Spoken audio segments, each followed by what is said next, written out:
Hi, good afternoon. My name is Claudia Maldonado. Today I'm going to be talking about the X-ray imaging circuit. Okay, to begin, I'm going to start speaking with the operating console, which is everything that we can touch, and it's a computer technology where meters and numeric techniques are selected with a touch screen. Within the console, we can find the MA selector, which is the quantity and intensity. It is expressed as millirangers or MAS. The other factor that we have on the operator console is the KVP selector. This influences on the kilovoltage or quality on the X-ray imaging system. The next one is the timer. We can find the timer on the operating console, which is also known as the exposure switch.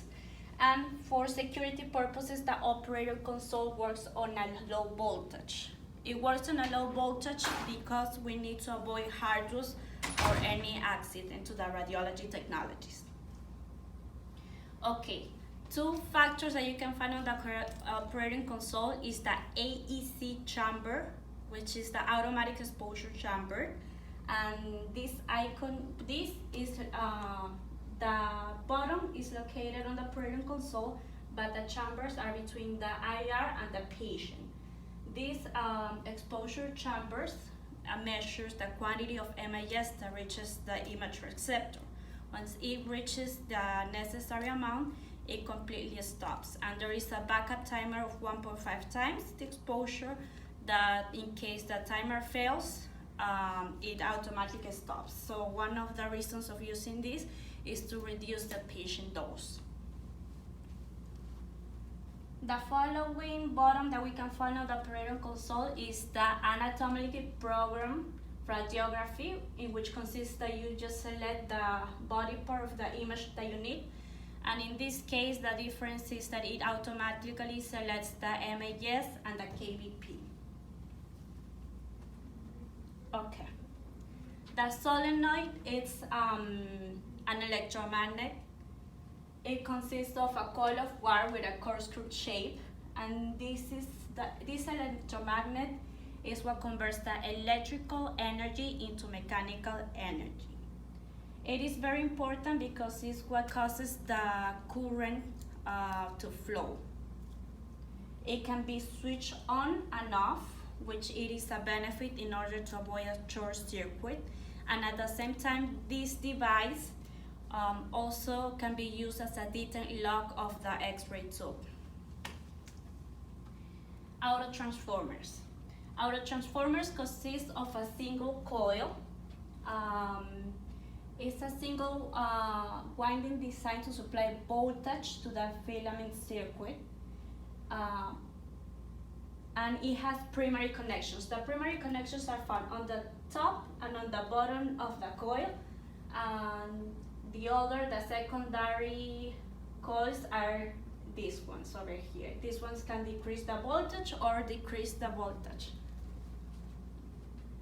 The autotransformer loss is the voltage of the secondary coil divided by the voltage of the primary coil, the number of turns of the secondary coil over the number of turns of the primary coil.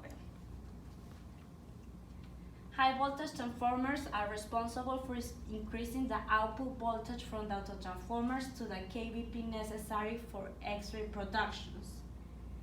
As I mentioned before, this works at a low voltage because it is easier to maintain, because it is easy to increase the voltage than to start with a high voltage and then maintain the magnitude. It increases the volts from the autotransformer to kilovolts, and it is indirectly proportional because in this case the current decreases. And as you can see, there are a lot of turns on the secondary coil. This is what it is also called a step-up transformer.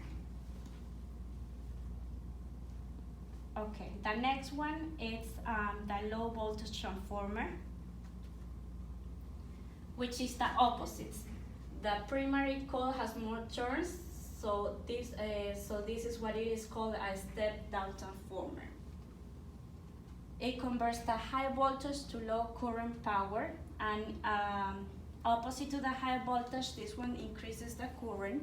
Therefore, they have a larger gauge wire used as a secondary winding. Okay, there are 4 types of transformers. All of them are designed in order to increase the voltage. To begin, we have the air core transformer, which is just consists of the primary and the secondary coil, which is enfolded in air. We have the open core transformer, which is the same, the primary and the secondary winding, but in this case, it is enfolded with an iron core. At the same time, this is more potent than the air core. However, the closed core is just a continuous of the open core. It is the same, as you can see, the primary and the secondary coil, but it has an addition of the top and bottom forces. And last is the shell transformer, which is the most used. Converge the inside and outside lines of force through an iron core, insulating the wires that decreases the distance. All right, thank you so much, and I hope that the information that I have given have been helpful. Thank you so much.